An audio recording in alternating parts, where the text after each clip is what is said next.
This is the second episode of AstroCast with Ants, and we had a very special guest today, Bushy. We spoke about clips of hitting shoes, 700 pairs, we spoke about proxies, we spoke about Nike executives backdooring, and we spoke about the future of the industry. Make sure you don't miss out on this one. This one is absolutely insane. Welcome to another podcast. This time we have a very special guest, Bushy, and we're going to know a little bit about him and see what he's about. So introduce yourself, Bushy. Hi, I'm Bushy. I'm looking at the mic at the camera as well at the same time. I've been involved in the sneaker industry for over 4 years now, whilst maintaining a full-time job. I've had some decent success out of it. I help groups grow. I run a couple proxy companies. I've done some PR. I've basically done it if it's in this community, apart from being a dev, because I'm not that talented, unfortunately. But yeah, that's me. That's a short introduction, I guess. Currently helping Astro on a few things. So yeah, happy to be here. Very happy to have you too, Bushy. I know you as a man that bots quite a lot. No, being someone in the proxy industry, you obviously use a lot of bots and have a lot of experience with bots. But a question that's obviously asked a lot is, what is a proxy? To someone that doesn't know something, a proxy is just like a crazy word. Could you give me a little bit of an explanation to what a proxy is? In the base term, if you just think about it, like when you get your home Wi-Fi, you get a router, and that you get allocated what's called an IP, which is basically what we sell, but just in mass quantities. But they're normally funneled through sort of data centers or some of your bigger upstream providers like your Oxy Labs, Smart, etc.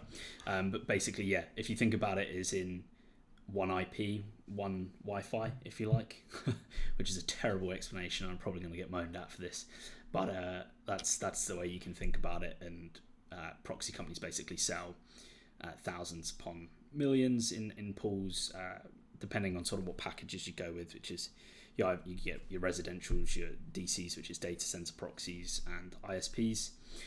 So resis themselves we sell data, and we then funnel that data through our data centers or upstream providers, which then basically you can generate from a pool of IPs.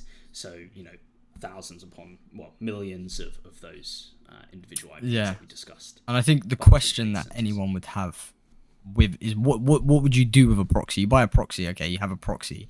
What value does that have to someone that's trying to get a sneaker? It helps you identify virtually as multiple people. So to a bot protection or a computer, one IP is, say, one user.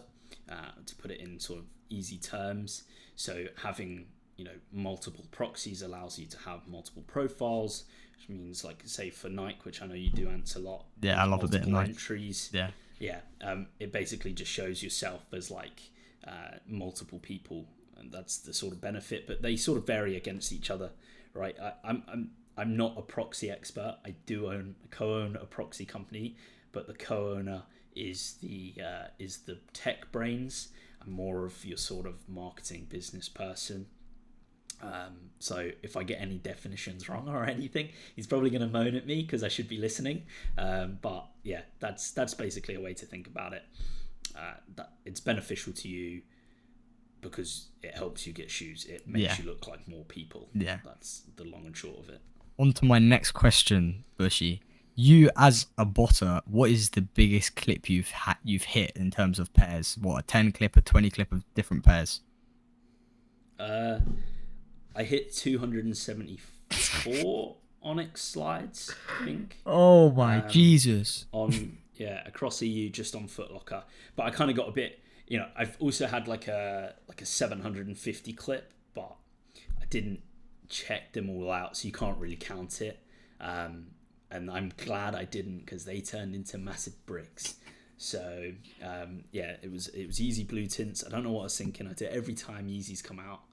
I buy a load, and then I'm like, shit, why have I done that? Don't buy Yeezys unless you're happy to hold them for a long time. Or they're black ones. The black ones always sell more. Yeah. another amazing question, talking about bricks and different shoes that are bricking right now. Where do you Mhm. see the market going right now? Because obviously this month of October has been a pretty dry month for releases.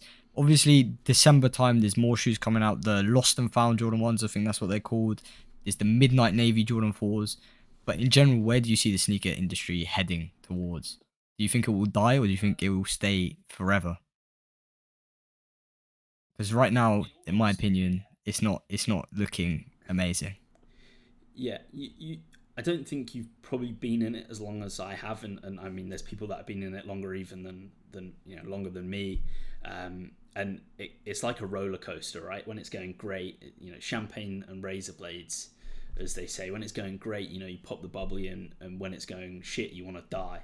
And unfortunately, it's like that, like consistently. And you have these waves, like COVID. I don't know if you come into the Yeah, I reselling was game I was during reselling COVID. during COVID. Yeah, yeah.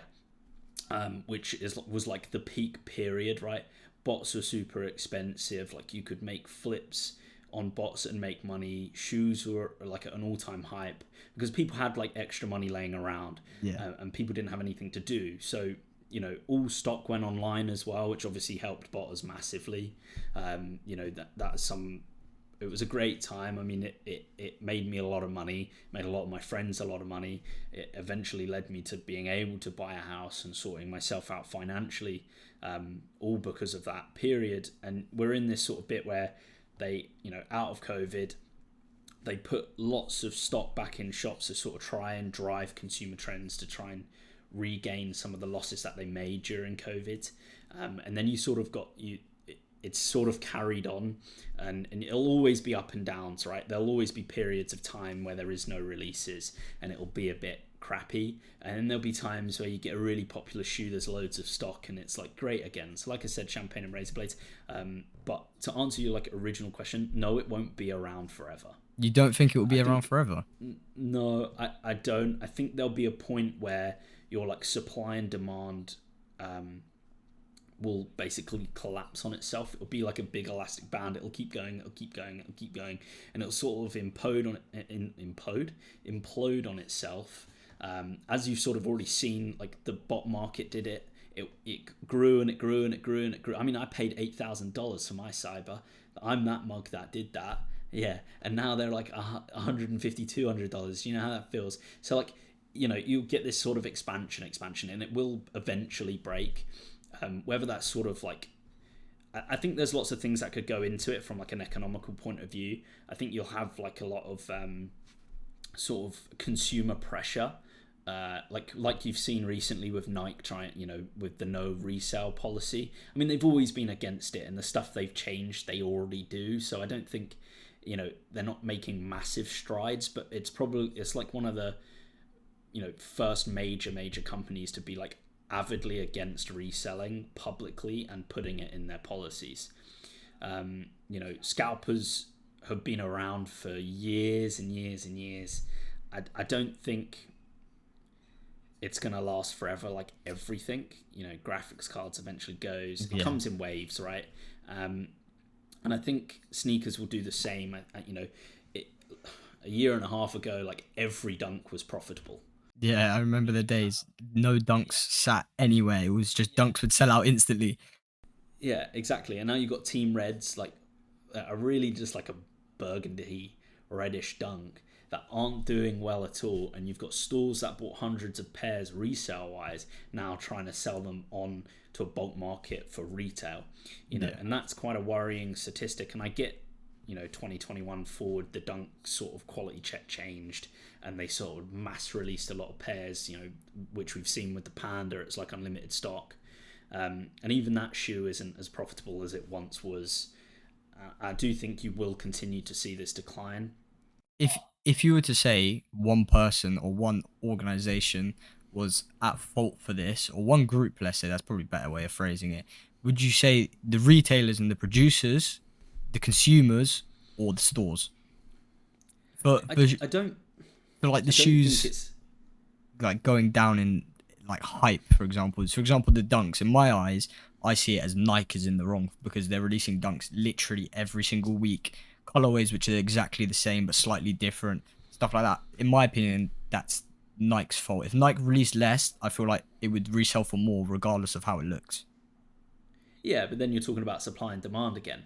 But then you Yeah. go into the same sort of question of if they stop supplying as much, resellers don't get as much or don't have the opportunity to run as much, which means the same effect still happens, right?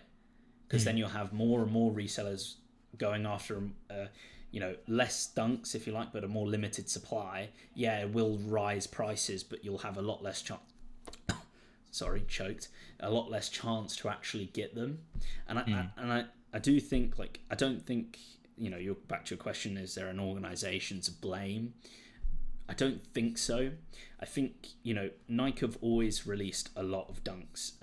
Even before the sort of panda, there was, they were doing new stuff every sort of week. And the thing is, I mean, they've been coming out since what was it? 1985 is the Jordan, isn't it? Yeah. And is it 1989 or something? Whenever it was, right? They've been releasing dunks for almost 30 odd years, 35 years.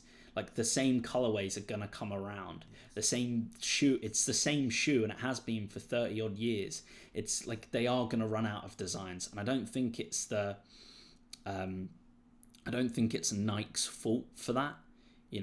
They are releasing things within a certain line within their branding, and they don't really venture out too much from that.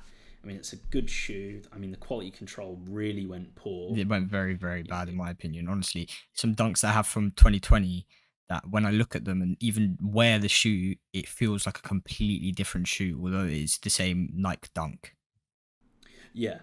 I mean, I've got a few dunks, and I feel the same. I don't have any sort of newer ones. From 2020 onwards, I haven't really bought any dunks, and I think the QC may be slightly responsible, but they brought in, with the high amount of stock and the sort of basic colorways that they've rehashed, they brought in a new consumer market for them, which is a more achievable sort of goal, which is what, as a business, is what Nike's trying to do, right? They're trying to expand their demographic and trying to sell more shoes. That's what they're always going to do, right? They're a business.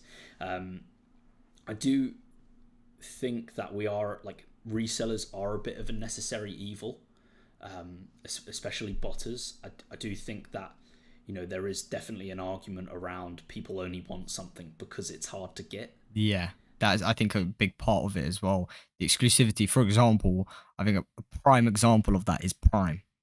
Um, Marketed fantastically by Logan and KSI.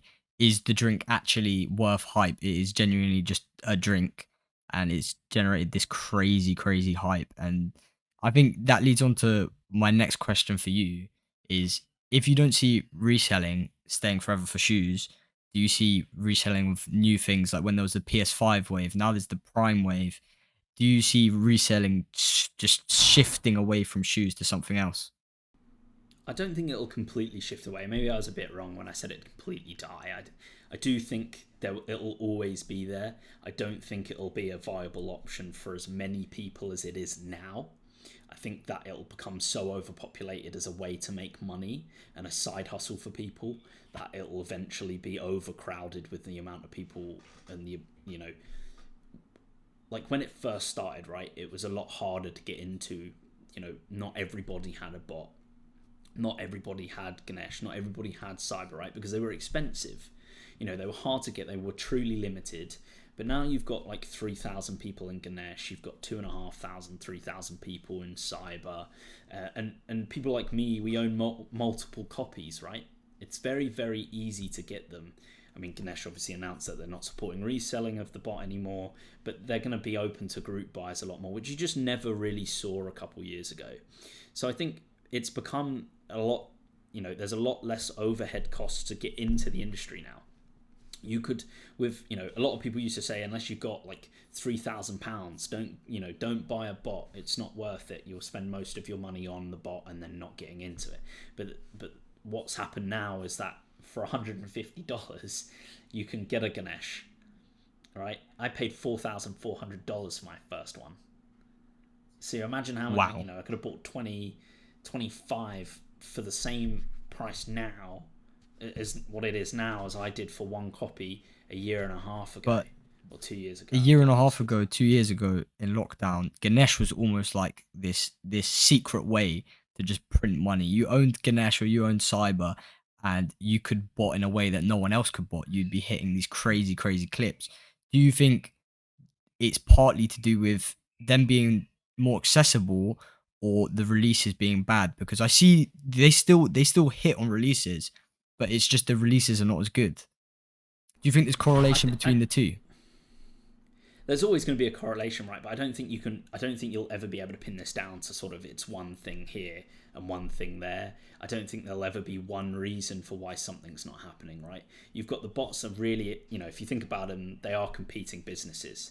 So if one gets a bypass, then the others sort of try and either get that same bypass or recode a bot. That it happens a lot behind the scenes of people sort of arguing in the backgrounds of what does this and what does that, and as you said, like you saw it as like a money printing machine, but in reality, at the time it was still quite competitive, but it was a lot easier to get 30 pairs just for yourself, whilst running people's slots for every dunk release. Like you could consistently filter through, and then when Cyber did hit that high period of 8-9k for a renewal, that was because they had a bypass for Foot Locker and they were just cleaning stock. So, and there was less people doing it. So there's always going to be factors, right? I think now you've got the fact that there's a lot of people doing it. It's very, very popular. I mean, you've got a big following on TikTok. So's, CFA Bastin, Rat Bag, Lucky Bot Boy Nova, he's got 180k on YouTube, whatever. Like, there's a lot of attention on the industry. It was in mainstream media with the whole PS5s and the MP bringing it into Parliament around, we can't let these scalpers do this. And I think it became so mainstream as a topic during sort of lockdown that it became so hard to get items. So a lot of people then started looking into it. So you've got like an overcrowded market, full access to the same bots that were quite limited as little as 2 years ago, a lot less sort of development coming onto the scene from sort of private bots and new introductees to the industry, because it's quite a toxic community. I don't think a lot of people call that out for what it is, and it is. I think that is one of the only things that people reselling do not realize. The reselling community is by far the most toxic community in the whole world.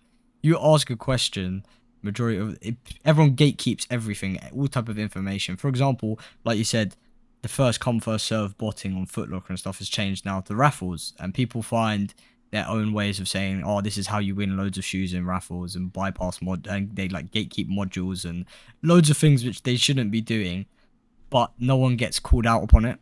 That's just that's the norm within the industry, in my opinion. Yeah, I wouldn't classify it as gatekeeping or toxic nature. I would like to just, Foot Locker have got a raffle module called EQL, but they don't mass release their stuff on it, right? They have too much stock probably to fully go to raffle solutions. I do think that a first come first serve solution is probably cheaper than a heavily filtered raffle solution with mass entries.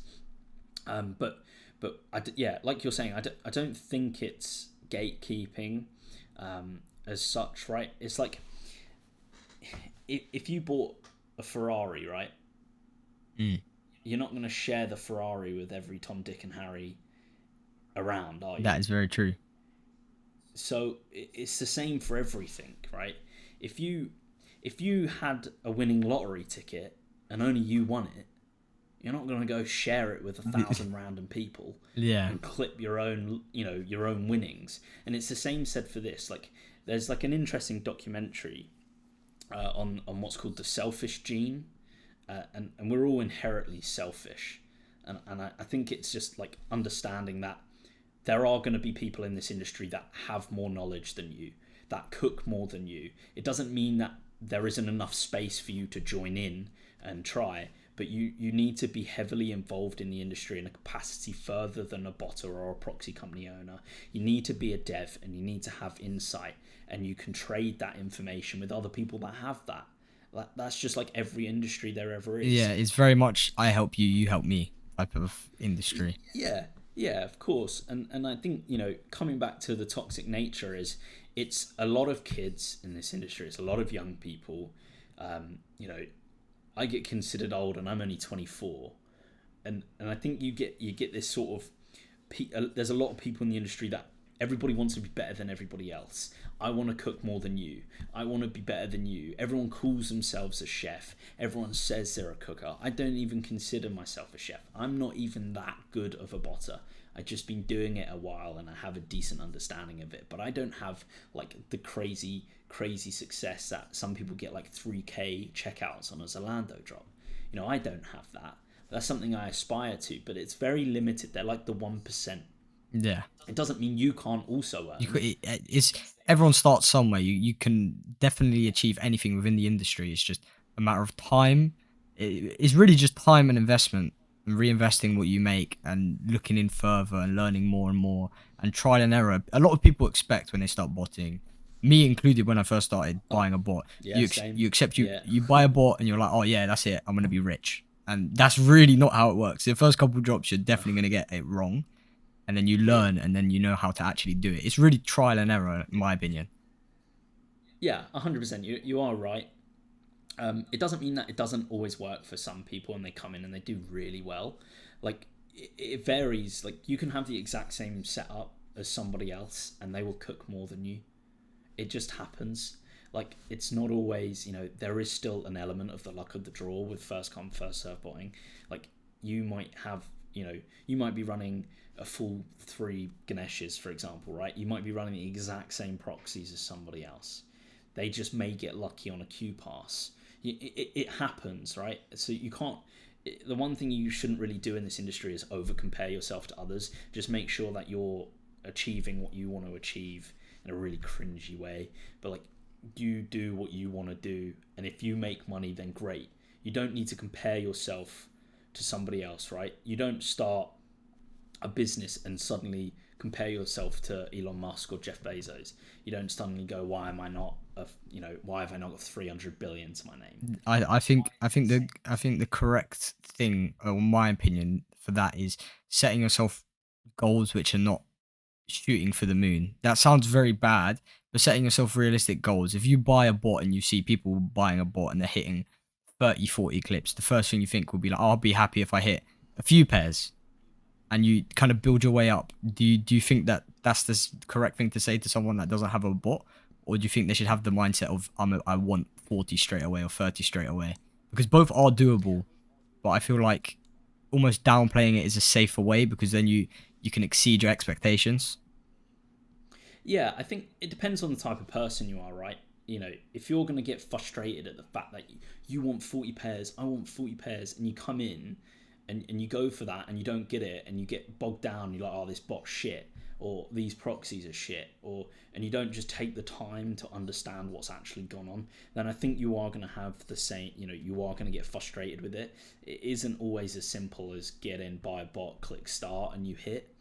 Like what I said, like what works for you and works for somebody else, running the same bot can be completely different. So like, just accept that.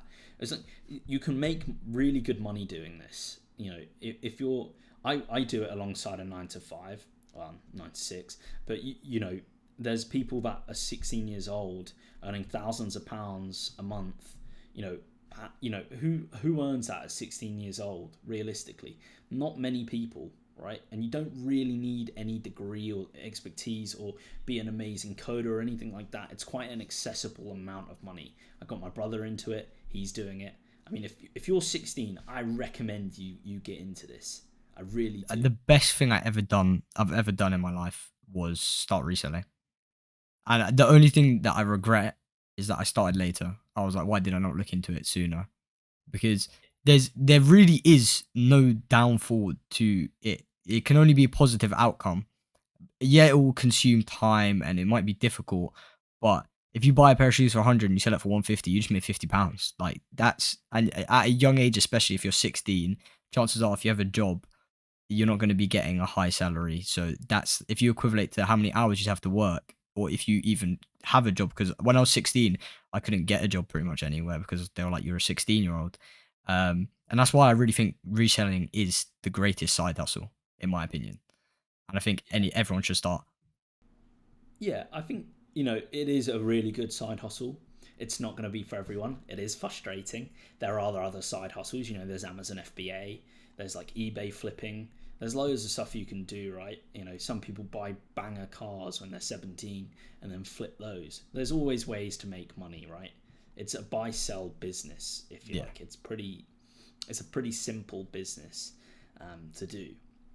However, it is, you will make some good friends along the way. You will have some good times, and it's like an adrenaline rush. It's like a really good feeling when you're hitting loads of pairs of shoes and you're like, yeah, I've done that.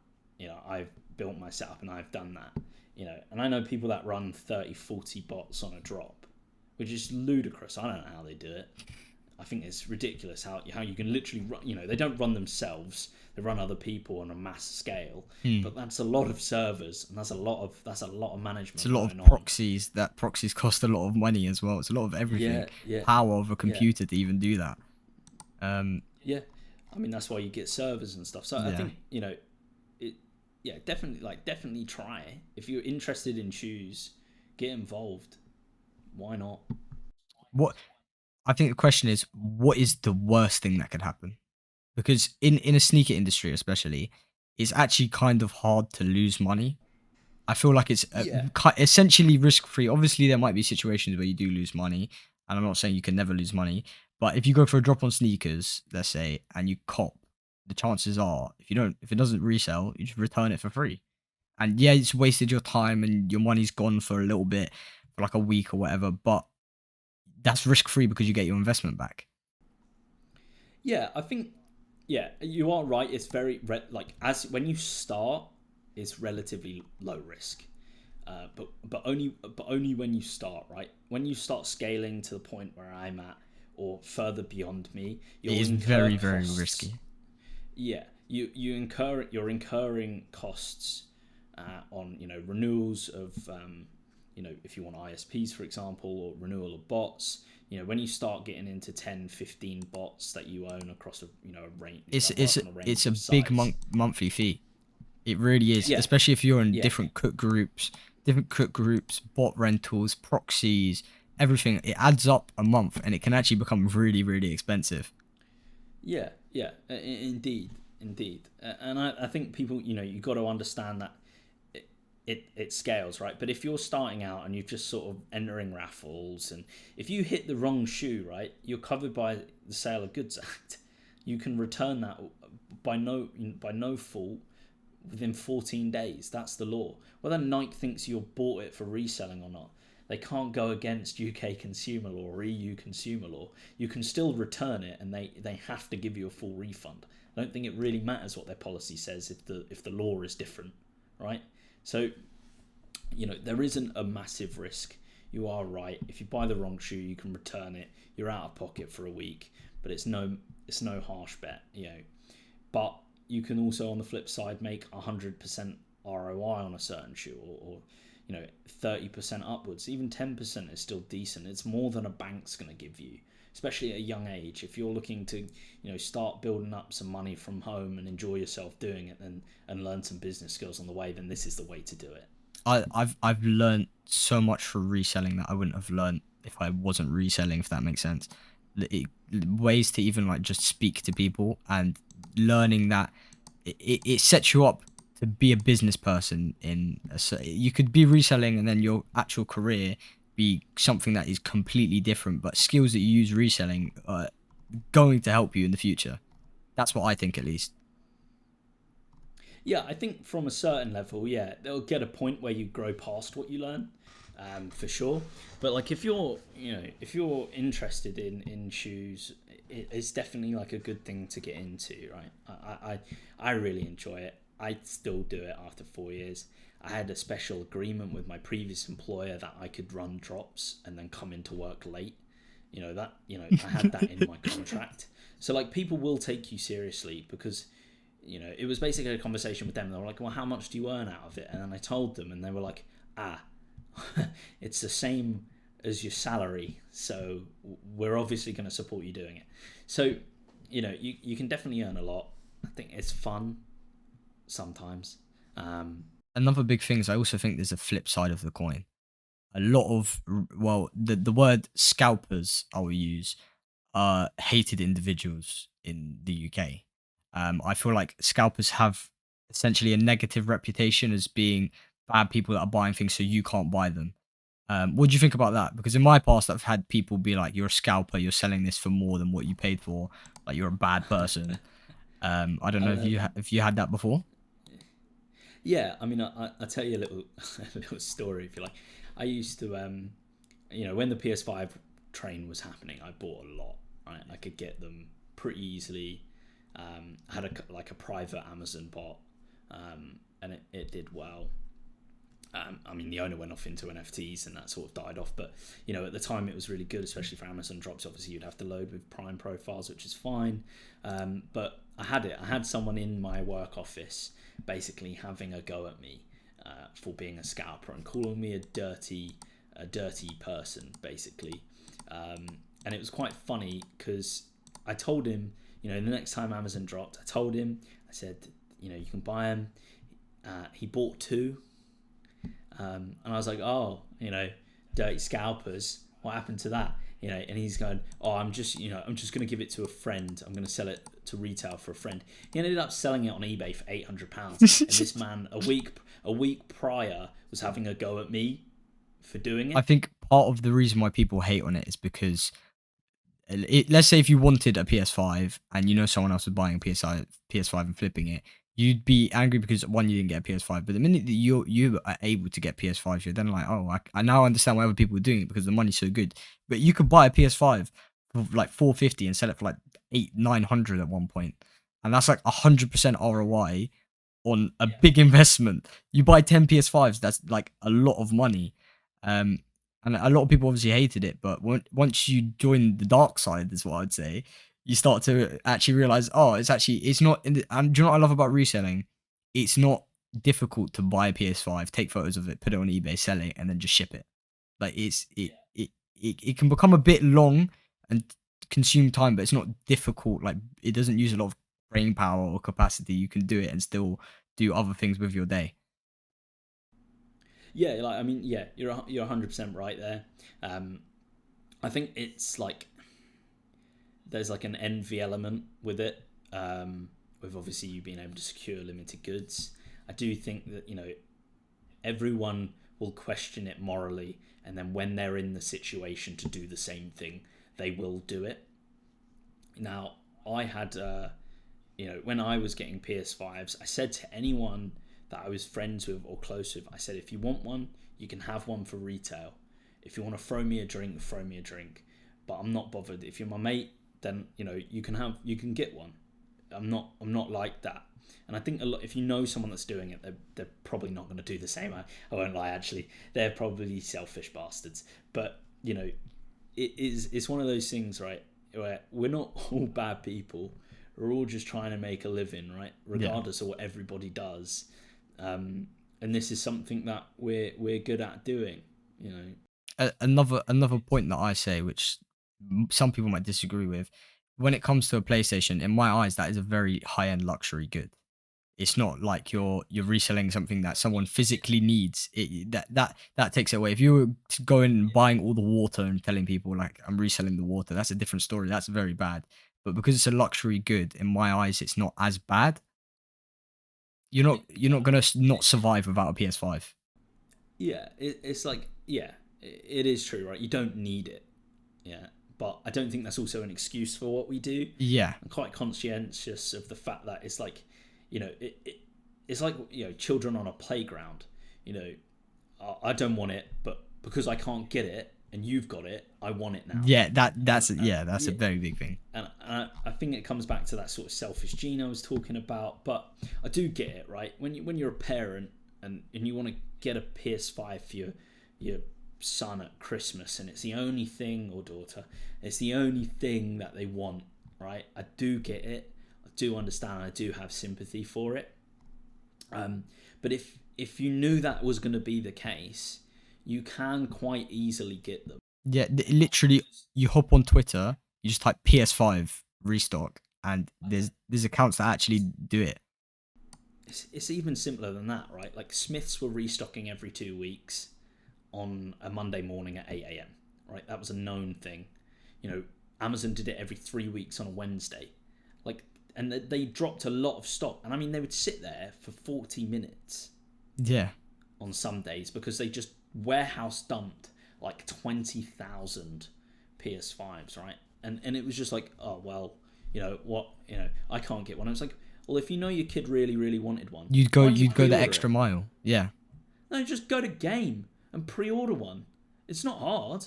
You just go to the sign up. It genuinely, you can sign up online, or you can literally go into the store hours after they sell out online in terms of pre-orders, and they'll still take your pre-order in person in the store. It wasn't wildly hard that people made it out. I think there was a lot of hatred because you had, I think was it Crep Chief Notify? Yeah, that went online and just he got on the news. Yeah, and it was like, yeah, we've took 500,000 profit in PS5, and it was like, yeah, no wonder why people are going to be a bit pissed. It's like these kids, they made out this like lie that everyone was making hundreds of thousands of pounds of PS5s, and your kid can't get one. That's basically what they did. They went and spat on the faces of the people that provide the industry that we sell to. They are the consumer at the end of the day. We're a middleman that adds a profit. I don't think I want to get into chatting about Crep Chief Notify because my opinions are my opinions. But onto the final question I have for you, and a big question that I've been thinking about, and people have asked me, and I want to get your opinion, Bushy.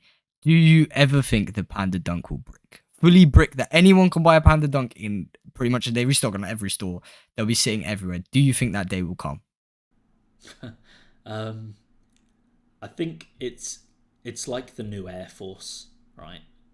I think no, unless they like dropped, 200,000 stock in the middle of nowhere, then you will see a crash because all the resellers will panic sell, and then you'll have a few people that will hold through it and sort of wait for market recovery and go again.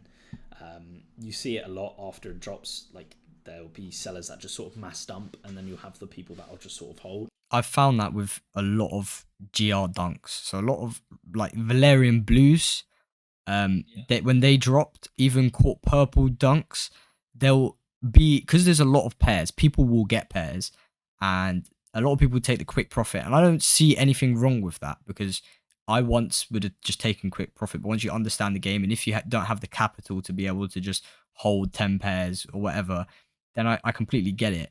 But the experienced resellers, I feel like are like, okay, I know that this is good. This is gonna go down a little bit, or it's gonna plateau in terms of like price.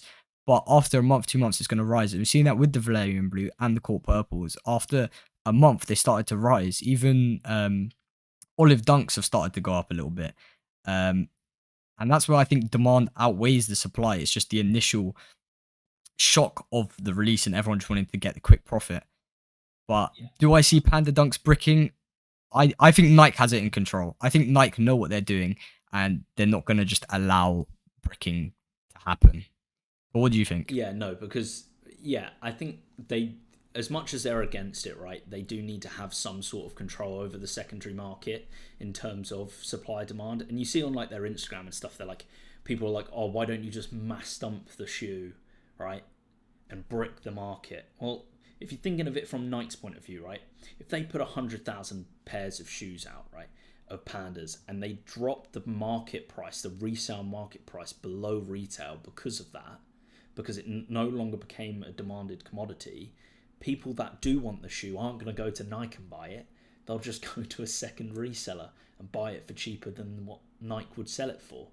So if you want your answer to why they don't just flood the market, that's why. Because they still need to sell the bloody shoe themselves. One of my opinions, I think Nike is the biggest reseller as well. They want to be able to sell the stock. If they release loads of Panda Dunks and they're sitting on the website, that's shoes that they're not selling. But if they release them in patches, they're going to sell out instantly, and they know that. I spoke to an ex-regional manager of Nike the other day. Funny enough, I just did a favor basically, and I was chatting to him, and he said no, they do have internal policies, but everyone is on other people's payroll inside the company taking backdoor pairs. It happens a lot, but if they do get caught, they do get fired. It does happen, but obviously you saw the Nike VP's son had that Bloomberg article that he paid for himself. I think that he was silly with it in that situation because he was. Yeah, he got cocky. He got a bit confident, didn't he? Who doesn't? I understand it, but if I was in that situation where my mum was, or was it someone's mum? I think it was someone's mum. It was his mum. If my mum was like at the top, no one would even know that I was getting pairs because I know that is some. She would lose her job, and she ended up losing her job. I'm pretty sure. Yeah, but it's inflated egos, mate. It's everywhere in this industry. It's that constant, I want to be better. Yeah, we all post success. We all show what money we make. We all talk about it. We're all flexing on each other. It's just the way the industry is. I mean, I don't really post success anywhere anymore. Sometimes I'll post like a delivery, but I mainly just run other people now, so I don't only have webhooks and stuff, and I don't think that's flexing way to go when posting success. Yeah, I think if you went on my Twitter, you'd see it. I can't lie, but I do think that it's just the way the industry is, and when people are not everybody, but you have owners of groups and stuff that sort of just build their business on the fact that they flex so much. I think they were one of them. They could show how much money they were making, and that brought in people into the group and then made them even more money. So that's why they do it. It's an overinflating ego. Yeah. I think we're gonna wrap it there, Bushy. It's been an amazing call. Thank you for watching, guys. Make sure you comment down below who you want to see next on this podcast, and make sure to subscribe. And I hope you enjoyed the video. Bosh.